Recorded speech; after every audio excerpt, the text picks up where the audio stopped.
안녕하세요. 2024년 오픈소스 컨트리뷰션 아카데미에서 린 멘토링 활동을 진행하고 있는 차불휘 멘토입니다.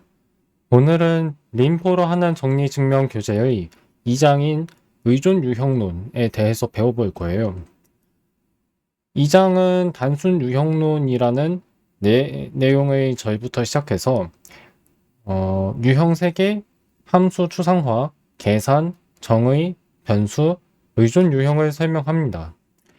이 내용들을 이제 배우시고 난 다음에 3장에서는 명제 논리의 정리를 증명하는 방법을 배우고 4장에서는 더 나아가서 수러 논리라는 그 어떤 논리의 정리를 증명하는 방법을 배웁니다. 그렇기 때문에 이 장에서 배우는 내용은 잘 숙지하셔야 그 뒤에 나오는 내용도 이해하실 수가 있어요. 곧바로 교재를 읽어보겠습니다. 의존 유형론이라는 얘기가 나오는데 여기서 dependent라는 말의 뜻은 어떤 값에 의해서 다른 무언가가 바뀔 수 있다는 얘기로 이해하시면 돼요. 그런데 dependent를 의존이라고 번역해도 괜찮기는 하지만 종속이라고 번역하는 사례도 많습니다. 예를 들면 종속 사건 같은 경우가 있고, 그리고 종속 변수라는 말을 쓰기도 하죠. 이때 나오는 종속이란 말은 영어로는 dependent라고 합니다. 그래서 dependent type theory를 의존 유형론이라고 얘기할 수도 있지만 종속 유형론이라고 말해도 괜찮을 것 같아요. 어쨌든 간에 저는 의존 유형론이란 말을 쓰겠습니다. 이 유형론은 강력하고 표현력이 풍부한 언어이고 이 의존 유형론을 이용해서 복잡한 수학적 주장을 표현할 수 있다고 얘기했어요. 그리고 복잡한 하드웨어와 소프트웨어 명세를 서술할 수 있다. 마지막으로 그 수학적인 주장을 진술하는 것과 수학적인 진술을 주장하는 것과 복잡한 하드웨어나 소프트웨어 명세를 작성하는 것 모두를 자연스럽고 통일성 있는 방식으로, 일관성 있는 방식으로 서술할 수 있고 그것에 대한 추론을 할 수 있다는 얘기예요. 리는 이제 여러 가지 유형론 중에서 Calculus of Constructions 라는 그 특정 이론을 바탕으로 하고 있대요. Calculus of Constructions는 저는 구성 계산이라고 번역하고 있어요. 그런데 그 중에서도 셀 수 있는 위계. 근데 어떤 위계냐면 비누적적인 세계가 있는, 그러니까 그런 세계들의 위계. 근데 그 세계는 셀 수 있는 거예요. 이 말은 사실 저도 무슨 뜻인지 정확하게는 모릅니다. 하지만 2장 의존 유형론에서 뒷부분을 보시면 뒷부분이 아니라 아마 초중반에 있을 거예요. 유형 세계의 위계가 뭔지를 설명해 줍니다. 그러니까 유형 세계라는 게 하나만 있는 것이 아니라 여러 가지가 있다는 것을 보여줘요. 근데 그 여러 가지도 유한계는 아닙니다. 예, 무한히 만들 수 있어요. 근데 만들 수 있는데 얼마나 무한한지는 지금 가산이라는 말에 붙여서 그 무한이 얼마 정도의 무한인지 설명한 것 같아요. 셀 수 있다는 얘기입니다. 뒤에 나오는 이 말은 inductive type이라는 건데 이거는 귀납형이라고 전 번역하고 있어요. 귀납적 유형이라고 해도 되고 저는 이것을 줄여서 귀납형이라고 얘기하고 있습니다. 이 장이 끝날 때쯤에 여러분은 이 앞에 나온 문장이 무슨 뜻인지 이해할 것입니다. 라고 지금 나와 있고 바로 들어가 보겠습니다. 단순 유형론. Type theory gets its name from the fact that every expression has an associated type. 유형론이라는 이론이 왜 그런 이름을 가졌냐면 그 유형론 안에 있는 모든 식에 어떤 유형이 딸려 있기 때문이다 라는 내용입니다. 그래서 유형론 안에서는 어떤 식마다 그 식이 속하는 유형을 생각할 수 있는 거예요.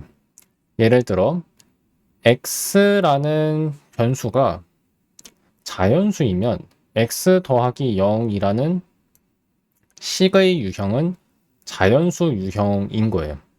다시 말하면 x 더하기 0은 자연수 유형에 속하는 겁니다. 그리고 f라는 항이 있을 수 있는데 이 항이 함수를 나타낼 수도 있어요. 근데 그 함수는 자연수에 대한 함수일 수도 있고, 자연수에 대한 함수라는 얘기는 입력값들이 자연수일 수 있다는 정도로 이해하시면 되겠습니다. 다음에 좀 더 정확한 정의를 알고 싶은 사람들을 위해서 설명하면, 린에서는 자연수가 임의 정밀도 부호 없는 정수다라는 얘기가 나와 있어요. 임의 정밀도라는 게 뭔지는 저도 정확하게는 모르니까 여기서 아주 깊게 얘기할 수는 없겠죠. 근데 이게 부동 소수점과는 다른 거라고 보시면 돼요. 어차피 부동 소수점은 실수를 나타내는 용도로 사용한다고는 하지만, 근데 그 부동 소수점 수가 실수랑 차이가 있습니다. 차이점들이 있기 때문에, 그래서 임의 정밀도 실수라는 것도 있는 거로 알고 있어요. 잠깐 확인을 해볼게요. 지금 이 교재에서는 임의 정밀도 정수만 얘기했는데, 제가 알기로는 그 임의 정밀도 아마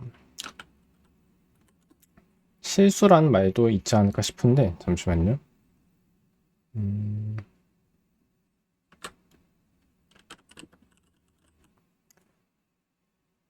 아마 그럴 거예요.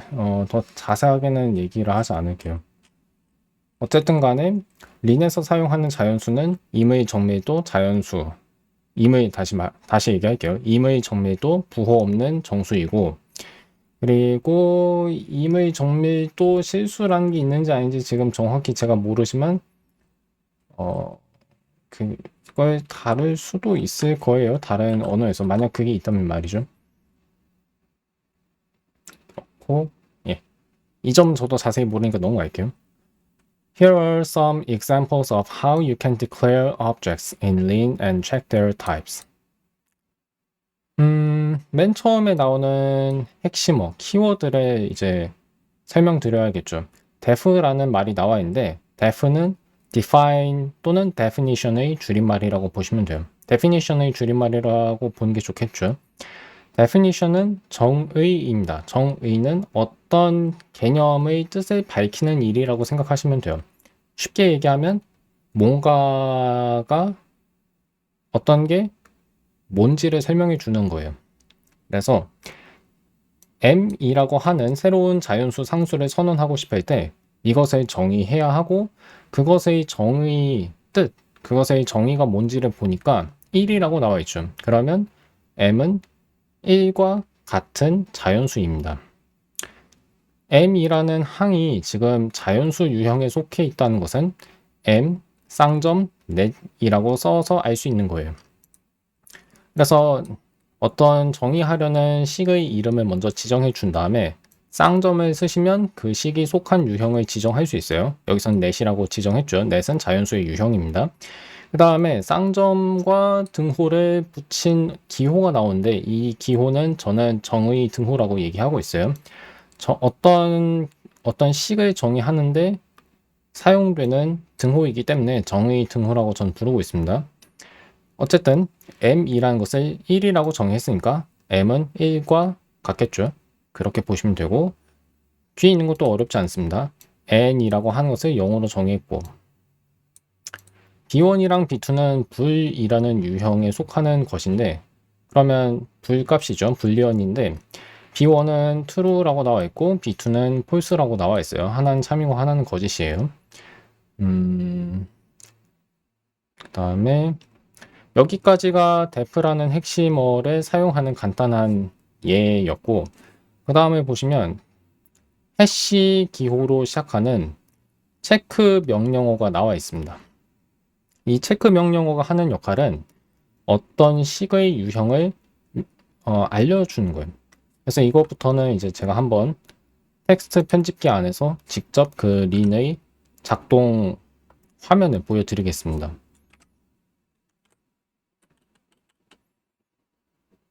예, 나오고 있고, 위 있는 def부터 다시 볼까요? 정의들을 보시면,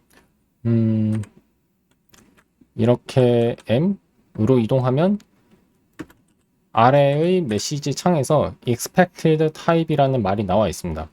M이라는 식이 가질 것으로 예상하는 유형이 뭔지를 린이 알려주고 있는 거예요. 그것이 net이라고 나와 있죠.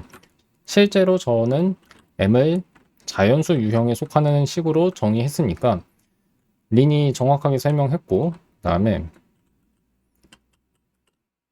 1이라는 수에 커서를 놓았을 때도 마찬가지로 예상된 유형, expected type이 net으로 나오죠.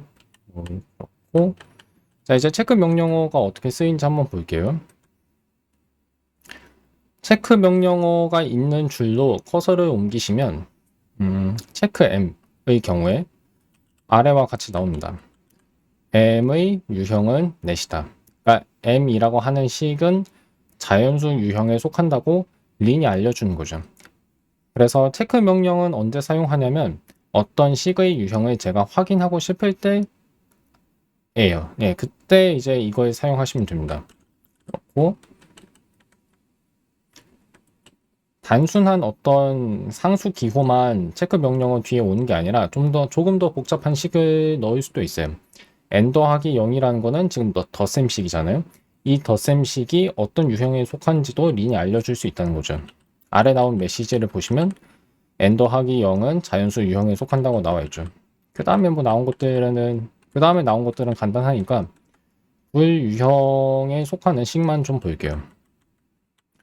B1 and B2라고 나와 있는데 앰퍼샌드 기호를 두 번 쓴 것은 린에서는 그 불유형의 and입니다. 불유형의 논리 곱이에요. 그래서 B1과 B2가 모두 참이라는 불식이 됩니다. 이것도 불리언이죠. 근데 이게 불리언이라고 얘기했으니까 이 식 전체도 불이라고 하는 유형에 들어가야 돼요. 그래서 아래에 나온 메시지가 B1 and B2 쌍점 불인 거죠. 그러니까 이 식은 불이라고 하는 유형에 속한다는 거고 B1 그 다음에 세로 줄 두 개가 있는데 이거는 오어입니다. 그러니까 불유형에서의 오어예요. 그래서 B1이 참이거나 B2가 참이어야 한다. 아니, 그러니까 B1이 참이거나 B2가 참이라는 식입니다. 그러니까 둘 중 하나는 적어도 둘 중 하나는 참이어야 한다는 얘기죠. 그럼 당연히 이 식도 불이라는 유형에 들어가겠죠. 그 얘기고 true라고 하는 상수 역시 불이라는 유형에 들어가야겠죠. 여기까지는 그렇게 어려운 내용은 아니에요.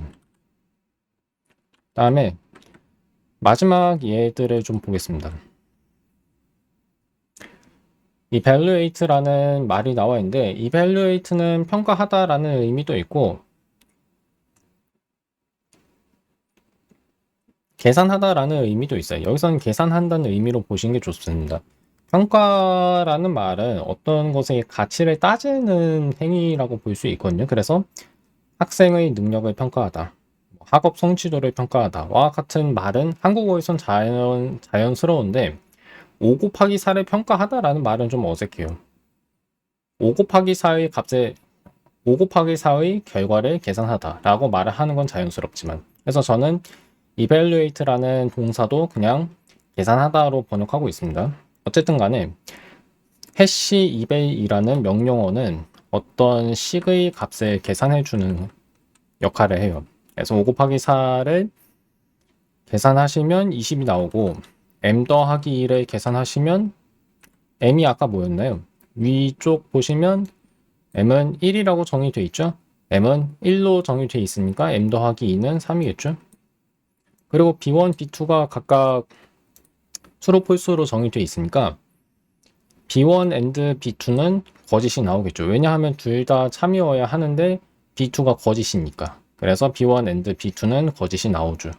여기까지는 그렇게 어렵진 않습니다.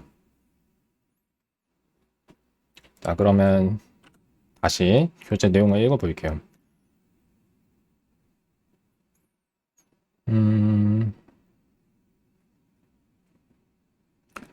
여기까지는 봤고, 그 다음에 간단한 이제 사항 하나만 좀 더 살펴볼게요. 주석인데, 여러 줄을 포함하는 주석 블록을 만들고 싶을 때는 빗금, 붙임표, 빗금을 쓰시면 돼요. 이 안에 있는, 이 사이에 있는 모든 텍스트는 주석으로 처리가 됩니다. 근데 그냥 한 줄짜리 주석을 쓰고 싶으면 붙임표를 2번 쓰세요. 이미 위에 있는 코드에서 그걸 볼 수 있습니다. 한 줄짜리 주석은 그냥 맨 앞에 붙임표 2번을 쓰면 되고, 이것도 코드로 다시 한번 보여드릴게요. 편집기에서 이걸 다시 보여드리면 주석 블록은 여러 줄을 포함할 수 있다는 것을 지금 확인하실 수 있어요. 그래서 예를 들어서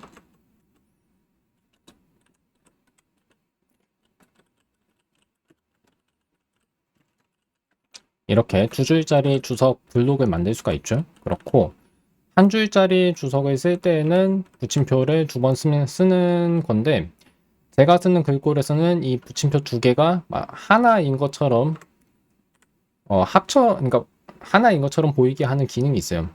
리거처라는 그 말이 있는데 그걸 한국어로 뭐라고 하는지 기억이 잘 안 나네요. 잠깐만요. 묶음이라고 얘기할 수 있을 것 같아요. 그래서 여러 기호를 하나로 묶어주는 기능이 있어요. 제가 쓰는 글꼴에는. 하지만 이것은 붙임표가 2개 있는 겁니다. 2개가 붙어서 있는 거예요. 여기까지 설명하면 이제 주석에 대한 얘기도 한 거고요. 그 다음에 계속 진행할게요.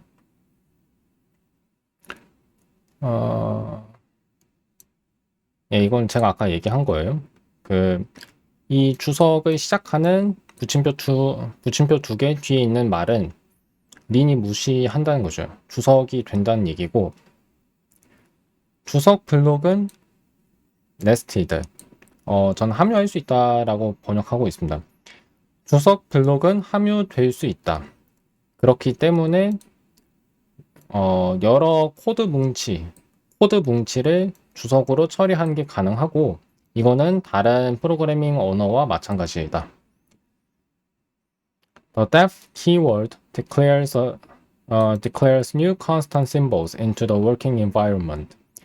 작업 중인 환경에 새로운 상수 기호들을 선언해서 추가하고 싶을 때에는 def 키워드를 사용하라 라는 얘기예요.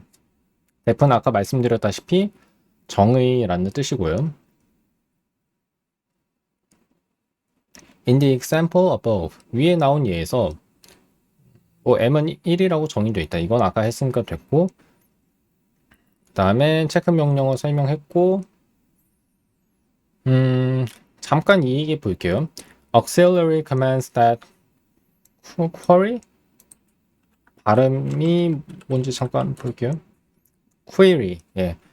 Auxiliary commands that query the system for information typically begin with the hash symbol. 보조 명령은 린에서 보통 해시 기호로 시작한다는 얘기예요. 그 어떤 시스템? 그러니까 린이 시스템에 어떤 정보를 물을 때는 어떤 정보를 묻는 명령을 사용할 때는 그 명령어가 해시 기호로 시작한다는 얘기고, 이벨 명령어는 어떤 식을 계산하는 명령어죠. 그 다음에 뭐 이걸 사용해 보란 얘기고, 그럼 단순 유형론을 이거 사실 이 내용만 배웠다고 해서 이게 단순 유형론을 배웠다고 얘기하기 좀 어려운데, 어쨌든 어떤 유형에 속하는 항들이라는 거, 그냥 항목이라고 보시면 돼요. 간단한 식, 뭐 복잡한 식도 그냥 항이고, 식이라고 생각하셔도 뭐 무방합니다. 어쨌든 항과 유형이라는 말을 이해하긴 한 거예요. 근데 뭐 이거 이상으로 유형론의 뭐 메타 이론 같은 내용은 지금 이 교재에선 다루지 않지만, 어쨌든 간에 이것만 배우셔도 이것만 이해하셔도 어느 정도는 린을 사용하는데 문제가 없다는 거예요. 자, 그럼 이제 그 다음 문단 내용 보시면 이미 주어져 있는 함수가 아니라 이미 주어져 있는 유형들을 가지고 새로운 유형을 만들 수 있다는 얘기가 나와요. 예를 들어서 A와 B가 유형이면 A 화살표 B는 새로운 유형이에요. 새로운 유형인데 여기에 속하는 항들이 뭐냐면 함수입니다. 근데 어떤 함수냐면 A에서 B로의 함수예요. A에서 B로의 함수라는 말이 무슨 뜻인지 좀 헷갈리실까봐 이제 다시 한번 말씀드리면 A가 함수의 정의역이고 B가 함수의 공역이에요. 치역이 아니라 공역입니다. 근데 정의역과 공역이란 말이 무슨 뜻인지 잘 모르실 수도 있으니까 그것까지 설명을 드리자면 그럼 함수의 정의부터 얘기를 해야겠죠. 근데 함수의 정확히 정의라기보단 그 함수가 뭔지에 대해서만 개략적인 설명을 좀 드릴게요. 함수는 우선 어떤 입력값에 대하여 딱 하나의 출력값을 제시하는 겁니다. 여기서 입력과 출력은 그 인풋 아웃풋에서 그러니까 입출력에서 말하는 그 입력과 출력이라고 볼 수도 있긴 한데 그냥 어떤 값을 집어넣었을 때 새로운 값이 나온다 정도로만 생각하셔도 괜찮아요. 그래서 입력값 하나마다 출력값이 딱 하나만 나오는 그거를 여기서 함수라고 보셔도 괜찮을 것 같아요. 근데 그 입력값들의 범위는 정의역이라고 하고 출력값들의 범위는 공역이라고 해요. 입력값들이 속하는 유형은 그 함수의 정의역이고 출력값들이 속하는 유형은 그 함수의 공역이라고 보시면 괜찮습니다. 어쨌든 여기까지 얘기했고 A에서 B로의 함수라는 말이 나오면 A가 정역이고 B가 공역인 거예요. 그 다음 A 곱하기 B라는 유형을 만들 수도 있어요. A 곱하기 B라는 유형은 뭘까요? 이거는 그 다음에 나오는 설명 보시면 A에 속하는 원소 하나 그리고 B에 속하는 원소 하나를 하나의 쌍으로 만들어요. 그러니까 그것들을 한데 묶는다고 보시면 돼요. A에 속하는 원소와 B에 속하는 원소로 하나의 쌍을 만든 것들, 이걸 순서쌍이라고 하는데 그 순서쌍들의 유형을 A 곱하기 B라고 표기하는 겁니다. 이거는 데카르트 곱이라고도 알려져 있어요. 카르티지안 프로덕트인데 카르티지안이란 말뜻 자체가 데카르트의란 뜻입니다. 데카르트의 곱, 줄여서 데카르트 곱인 거예요. 그리고 여기서 곱하기 기호는 알파벳 X가 아닙니다. 이거 유니코드 기호고 리는 유니코드 기호를 자주 써요. 자주 쓰다 보니까 어떤 유니코드 기호들은 너무 다른 기호랑 비슷하게 생겨서 불편할 때가 있어요. 불편할 때가 있지만 이런 기호들을 많이 사용해서 가독성이 높아지는 면도 있습니다. 그러니까 장단점이 좀 뚜렷하다고 보시면 돼요. 가독성이 높아질 때도 있고 오히려 낮아질 때도 있어요. 근데 아스키 문자보다는 예쁘게 보이는 것도 맞는 것 같아요. 예. 그렇고 아스키 문자로 어떤 기호를 표현하는 것보다는 예쁘게 보일 때가 있다는 얘기였고 여기서 얘기하는 현대적인 텍스트 편집기는 일단 비주얼 스튜디오 코드를 가리킵니다. 근데 그것뿐만 아니라 제가 사용하고 있는 이맥스에서도 유니코드 기호를 간단하게 입력하는 기능이 있고 또 아마 그 네오빔에도 있을 거예요. 네오빔에도 있을 겁니다. 그렇고 근데 그 이외의 편집기도 지금 린이 지원하는지는 모르겠어요. 제가 알기로는 이 세 가지밖에 없는 것 같은데 린의 표준 라이브러리에서 그리스 문자도 많이 나온다. 그리스 문자는 어디에 쓰이냐면 임의의 유형을 가리키는데 나타내는 데 쓰입니다. 그리고 유니코드 오른쪽 화살표는 아스키 문자 화살표를 더 간단하게 표현한 거라고 보시면 돼요. 그래서 유니코드를 쓰실 수도 있고 아스키 문자 화살표를 쓰실 수도 있습니다.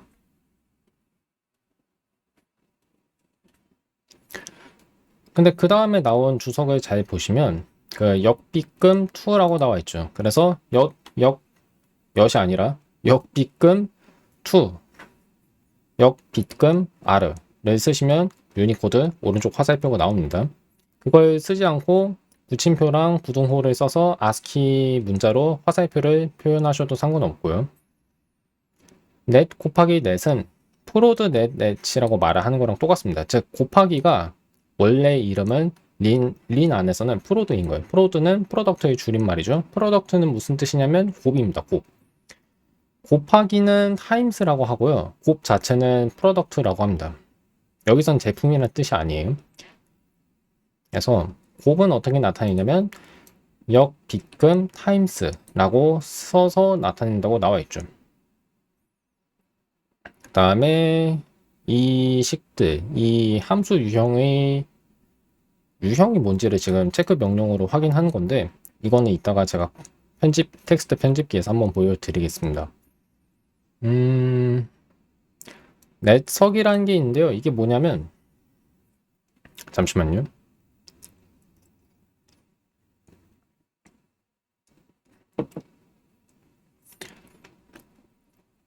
어떤 자연수 값을 입력받았을 때 그 값의 바로 다음 수를 출력하는 함수예요. 그래서 석은 석세서를 의미하고 석세서를 한국어로는 어떻게 번역하냐면 바로 다음 수라고 번역해요. 주어진 수보다 하나 더 큰 수를 얘기합니다. 그래서 0의 바로 다음 수는 1이고 1의 바로 다음 수는 2예요. 그리고 제가 설명드렸는지 모르겠는데 0이 린에서는 자연수입니다. 그러니까 0도 자연수에 포함돼요. 따라서 자연수 유형의 최소값 린에서는 가장 작은 자연수가 1이 아니라 0인 거예요. 이걸 기억해 주시면 좋습니다. 린에서는 가장 작은 자연수가 0이다. net add라는 말이 나와 있는데 net add는 덧셈이에요. 덧셈. 자연수 덧셈. 그렇기 때문에 첫 번째 자연수 받고 두 번째 자연수 인수를 받아서 어떤 그 두 자연수를 더한 값을 출력하는 함수입니다. 그래서 여기 나와 있는 식들도 이제 한번 계산을 해봐야겠죠?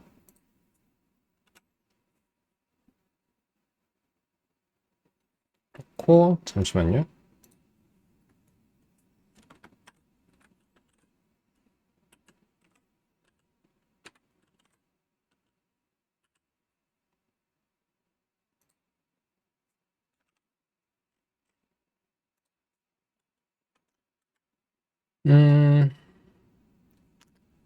일단 이 함수 유형에 속하는 함수의 예를 자세하게 들진 않을게요. 근데 이렇게 하면 좋을 것 같은데 우선 몇 가지 줄을 좀 지워 보겠습니다.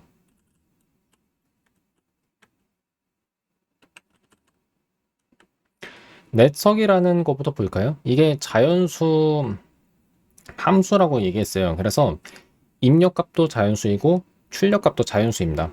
그렇기 때문에 이것은 자연수 유형에서 자연수 유형으로의 함수예요.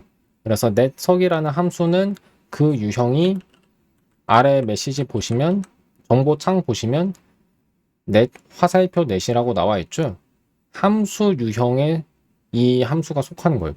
함수 유형과 함수를 이제 구별하셔야 합니다. 함수 유형을 가리키는 화살표는 저 유니코드 오른쪽 화살표이고 함수를 만들 때 저 유니코드 화살표를 쓰시면 안 돼요. 그러니까 개별 함수는 함수 유형에 속하는 겁니다. 함수 유형은 개별 함수가 아니에요. 넷석은 개별 함수이고 넷 화살표 넷이라는 건 그런 개별 함수, 자연수 유형에서 자연수 유형으로의 개별 함수들이 속하는 유형인 겁니다. 넷 화살표 넷이라는 함수 유형이. 그거를 헷갈리지 않으시면 돼요. 그 다음에 자, 순서상 0, 1이라는 것을 보겠습니다. 순서상이 뭔지 설명드리면 그냥 이렇게밖에 설명 못 드릴 것 같아요. 두 개의 유형에서 각각 원소를 하나 뽑아서 묶은 거. 지금 린에서는 이것을 소괄호로 묶었죠. 그런 거를 순서상이라고 보시면 됩니다. 그래서 0 쉼표 1이라고 쓴 다음에 그 식 전체를 소괄호로 감싸면 이게 넷 곱하기 넷이라는 곱 유형의 원소가 되는 거예요. 예, 이렇고 뭐 이건 뭐 더 설명 안 드려도 될 것 같아요. 그다음에 넷 애드라는 게 왜 유형이 넷 화살표 넷이고 화살표가 2번 이상 나와 있는 함수 유형은 어떻게 이해해야 하는가? 이것도 지금 설명드리긴 해야겠죠? 네, 그 전에 바로 다음 수 함수랑 그 순수쌍에 대한 식 계산 그거부터 하겠습니다. 그래서 netSOC2라는 거에 한번 볼게요.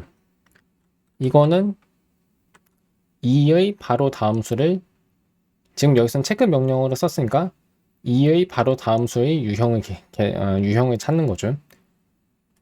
netSOC이라는 것은 아까 말씀드렸다시피 자연수 입력값을 받아서 자연수 출력값을 내는 함수예요. 근데 거기에 2라는 자연수 입력값을 넣었죠. 이 림포로 하는 정리증명 교재에서는 2를 두고 netSOC이라는 함수를 2에 적용했다고 얘기합니다. 근데 그건 그냥 2라는 자연수 입력값을 저 함수에 집어넣었다고 보시면 돼요. 그러면 어떤 값이 나와야 돼요. 나오는 값은 아까 제가 말씀드렸다시피 자연수여야 하죠. 따라서 함수값, 출력값을 함수값이라고 하는데 이 함수의 2에 대한 출력값, 함수값은 자연수입니다. 그리고 우린 그게 3이라는 걸 알고 있죠. 근데 어쨌든 간에 3은 자연수예요. 자연수니까 이것의 유형은 넷이 돼야 하는 겁니다. 그렇고 그다음에 이 부분은 약간 헷갈리실 거예요. netAdd라는 함수가 있는데 여기에 3이라는 수만 넣었습니다. 그러니까 수가 2개 들어간 게 아니라 하나만 들어갔어요. 근데 이 결과가 지금 net 화살표 net이라고 쓰여 있죠. 이게 어떻게 된 일인지는 이따가 설명드릴게요.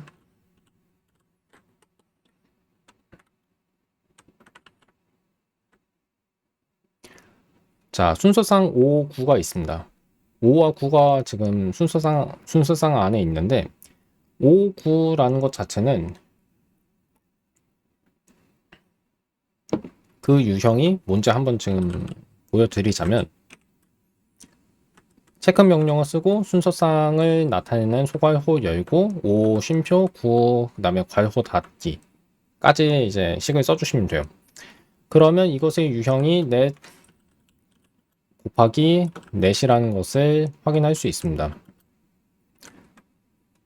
이 순서상은 자연수 유형인 넷 곱하기 넷에 그러니까 자연수 유형이 넷이 자연수 유형이고 그 유형을 곱한 넷 곱하기 넷에 이 순서상이 들어가는 거예요. 그러니까 정보창에 나오는 이 메시지는 이해가 가시겠죠. 5 쉼표 9 쌍점 넷 곱하기 넷. 근데 이제 점 1 그리고 점 2라는 이 표기가 뭘 의미하는지도 한번 설명해 드릴게요. 우선 순서상 뒤에 점 쓰고 그 다음에 1을 덧붙이면 이것은 주어진 순서상에서 첫 번째 성분을 구하라는 얘기입니다. 그럼 5와 9 중에서 첫 번째 성분이 5이니까 5, 9, 점 1이라고 쓰면 순서상 5, 9, 그 다음에 점 1이라고 쓰면 이것은 5가 돼요. 5입니다. 근데 5는 자연수죠. 그렇기 때문에 이 식 전체의 유형은 자연수 유형인 넷인 겁니다. 근데 그러면 그 다음에 나온 식도 한번 볼까요? 순서상 5, 9, 그 다음에 점 2라고 나와 있는데 두 번째 성분을 구한 거군요. 네, 주어진 순서상의 두 번째 성분은 값이 9죠. 9는 자연수죠. 따라서 그 결과는 자연수 유형에 속해요. 그렇기 때문에 체크 명령어의 결과 잠시만요. 예. 체크 명령어의 결과 5 쉼표 9 그 다음에 세컨드라고 나와 있죠. 세컨드가 점 2랑 똑같은 의미입니다. 세컨드가 두 번째라는 뜻이니까 그것이 넷에 속한다고 나와 있습니다. 12번 줄을 다시 한번 보면 그리고 정보창에 나온 메시지를 보시면 first라는 말을 지금 FST라고 줄여 썼어요. 이것도 그냥 점 1이라고 쓴 거랑 똑같은 표기인 겁니다. 점 1이라고 쓴 것과 똑같은 의미니까 당연히 이 결과도 아까 제가 설명한 거랑 차이가 없겠죠. 값을 계산한 것도 한번 살펴보시면 59.1이라고 썼을 때 그 결과는 5고 순서상 59.2라고 썼을 때 그 결과는 9죠. 여기까지는 어렵지 않을 거예요. 근데 이제부터 조금 어려울 수 있는 얘기를 해야 합니다. 커링이라고 하는 것을 설명드려야 돼요. 위키백과에서도 커링이 뭔지 설명이 잘 돼 있는데 이거를 말로 얘기하기가 조금 어려워요. 그래서 얘를 먼저 보여드리고 그 다음에 커링이 뭔지를 몇 문장으로 설명하겠습니다. 시간은 지금 36분 정도 지났으니까 14분 뒤에 멈출게요. 다변수 함수라는 것부터 먼저 설명드려야 돼요. 그리고 커링을 사용하지 않는 통상적인 다른 수학 교재나 컴퓨터 과학 교재는 사용할지 안 할지는 모르겠네요. 공학, 수학 같은 이제 공대에서 사용하는 교재에서는 다변수 함수가 어떤 식으로 정의되는지를 한번 살펴보겠습니다. 우선 다변수 함수의 예를 린 코드 안에서 보여드릴게요. 제가 자연수 함수를 정의해 볼 건데 f라는 함수를 이렇게 정의해 볼게요. f의 유형은 여기서 net 곱하기 net 화살표 net입니다. 이렇고 근데 함수를 정의할 때 사용하는 그 다음 식이 람다식이라는 게 있는데 그 다음 식에 람다식이 있는데 람다식이 뭔지 제가 설명 아직 안 드렸어요. 그래서 그 설명을 먼저 드리고 그 다음에 이 예를 보여드려야 할 것 같아요. 근데 이게 교재에서는 좀 뒷부분에 있습니다. 그래서 뒷부분으로 먼저 갈게요. 잠시만요.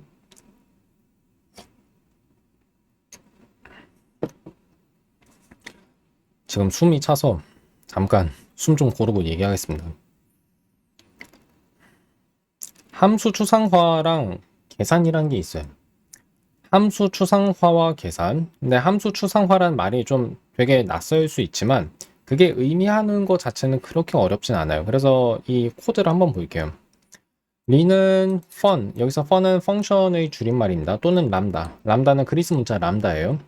fun 또는 람다 핵심어를 제공하는데 이것을 이용해서 뭐를 할 수 있냐면 함수를 만들 수 있어요. 함수를 구성할 수 있습니다. 함수를 어떻게 구성하냐면 어떤 식을 가지고 구성할 수 있는 거예요. 자, 예를 한번 볼게요.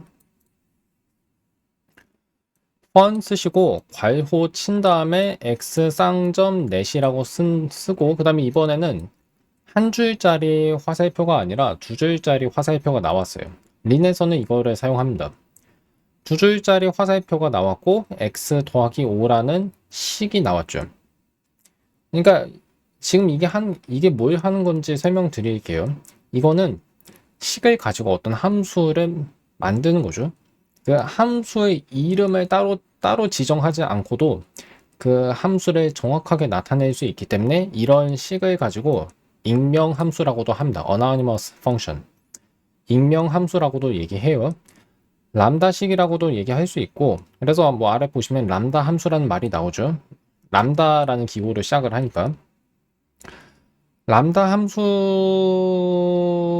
또 얘기할 수 있다고 했고 그 다음에 제가 뭘 얘기하려고 했는지 까먹었어요. 하여튼 이 식 전체가 의미하는 것은 어떤 자연수 입력값 x가 주어졌을 때 그 값에 5를 더한 x 더하기 5라는 식을 출력하는 자연수 함수인 거예요.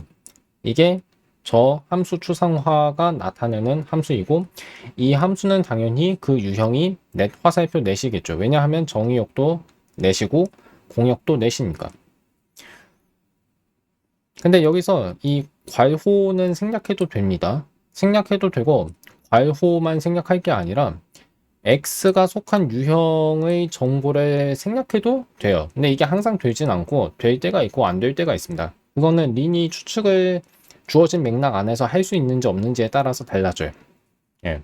그래서 아래에서 fun x 두 줄 화살표 x 더하기 5라고 썼죠. 그리고 이 교재에는 나와 있지 않지만 참고로 알아두시면 좋은 게 하나 있습니다. 그러면 잠시만요. f라는 함수를 정의하기 전에 좀 다른 함수를 먼저 정의해 볼게요. 더블이라는 함수를 정의할 거고요. 이것은 net에서 net으로의 함수입니다. 이 함수를 정의하기 위해서 저는 람다 함수식을 쓸 거예요. 함수 추상화식을 쓸 겁니다. 그러니까 다 같은 말이에요. 함수 추상화, 람다 함수, 예. 익명 함수 같은 말입니다. 펀으로 시작할 거고 괄호를 친 다음에 x 쓰고 x의 유형을 지정해 줍니다. 그 다음에 두 줄짜리 화살표를 쓸 수도 있어요. 그리고 제가 쓰는 글꼴은 묶음 기능이 있기 때문에 등호랑 부등호 기호를 합쳐서 마치 이게 하나의 유니코드인 것처럼 보여주는 기능이 있지만 여러분이 사용하시는 글꼴은 아마 이런 기능이 지금 기본적으로 갖춰져 있지는 않을 거기 때문에 그냥 등호와 부등호가 붙은 거로 보이실 겁니다. 근데 두 줄짜리 화살표 말고 유니코드를 사용할 수 있어요. 이맥스에선 이게 맵이라고 쓰고 맵2라고 쓰면 이 유니코드 화살표가 나오거든요. 주석으로 이걸 설명드리면 역비금, 그 다음에 맵스2 제가 이렇게 썼어요. 근데 계속 VS 코드에서 이렇게 써도 되는지 아닌지 헷갈리니까 한번 지금 제가 확인해 볼게요.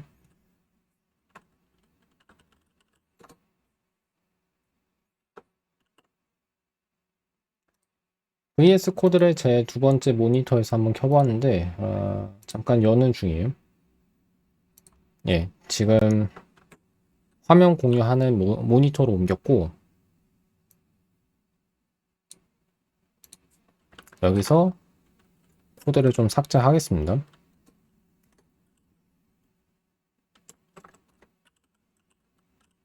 예, 여기서도 마찬가지네요. 그러니까 역비금 쓰고 맵스2 맵이라는 거는 뭔가가 어디에 대응된다는 얘기예요. 그래서 A maps to B A랑 B를 X랑 Y로 바꿔볼게요. Y maps to Y라고 쓰시면 X maps to Y라고 쓰시면 어떤 주어진 X 값에 Y 값이 대응된다는 얘기입니다. X가 갖는 함수 값이 Y란 얘기예요. 예, 그 얘기고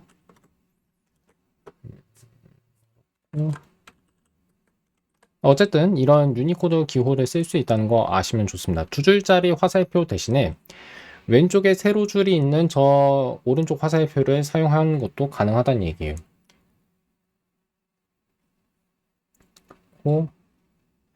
근데 조심하셔야 하는 게 있습니다. 함수 유형을 만들어주는 오른쪽 화살표랑 개별 함수를 만들어주는 함수 추상화에서의 유니코드 화살표는 다른 거기 때문에 모양도 다르죠. 모양도 다르고 하는 일도 다릅니다. 하는 일도 다르기 때문에 이걸 섞어 쓰시면 안 돼요. 그러니까 둘을 헷갈리시면 안 돼요. 계속 강조하는데 개별 함수와 함수 유형을 다른 거로 보셔야 합니다. 어쨌든 간에 어떤 정의역 원소 x가 있을 때 어떤 함수 값을 출력하는지 제가 설명해야겠죠. 근데 더블이라는 이름의 함수는 x의 2배를 출력하는 함수로 제가 정의할 거예요. 그래서 2 곱하기 x라고 쓸 겁니다. 이 함수는 정의가 잘 돼 있는 거예요. 이 함수는 정의가 이렇게 잘 돼 있으니까 린이 아무 오류가 없다고 얘기해 주고 있고 다음에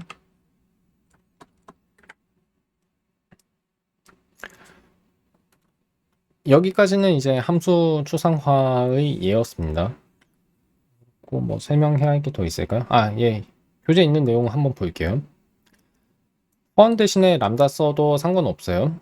펀 x 여기 괄호가 이제 생략되어 있죠. 근데 괄호가 어디에 쳐져 있는 거냐면 x 왼쪽 그리고 net 오른쪽에 쳐져 있는 겁니다. 즉 x 쌍점 net 주변에 소괄호가 한 번 더 쳐져 있다고 생각하시면 돼요.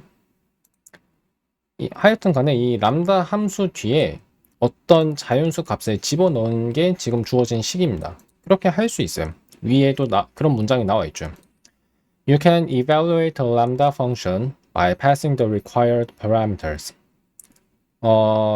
필요한 매개 변수. 그냥 입력값이라 생각하시면 돼요. 필요한 매개 변수를 함수에 전달해서 그 함수를 계산할 수 있다. 정확하게 얘기하면 함수 값, 그러니까 어떤 함수의 값을 계산할 수 있다는 거예요. 이 식을 보시면 x라는 값을 입력받았을 때 x 더하기 5를 출력하는 함수 이가 이 전체 식으로 나와 있습니다. 이 전체 람다 함수 식으로 나와 있고, 그럼 여기에 10을 입력하면 그거보다 5 큰 15라는 정수가 아니라 자연수가 나오는 거예요. 예. 그래서 그 결과는 15가 되겠죠. 근데 이 과정을 조금 다르게 설명해 볼게요. 근데 그러니까 같은 거예요. 같은 건데 표현만 살짝 다르게 해보겠다는 얘기입니다. x 더하기 5라는 식에서 x를 10으로 치환한 결과를 우리가 이 식의 결과라고 생각할 수 있어요. 이 전체 식의. 다시 얘기해서 주어진 람다 함수의 10에 대한 함수값을 계산하고자 할 때에는 우선 함수값을 나타내는 식을 보고 정의역 원소가 x라는 것을 확인해요. 이 함수값을 나타내는 식에서 x를 우리가 입력한 10으로 치환합니다. 그러면 x 더하기 5라는 식은 10 더하기 5가 되겠죠. 10 더하기 5는 15입니다. 그래서 결과가 15가 나오는 거예요. 네. 결과가 15인 거예요. 그렇고 이 과정까지 설명을 드렸는데 조금 더 복잡한 예는 뒤에서도 다룰 겁니다.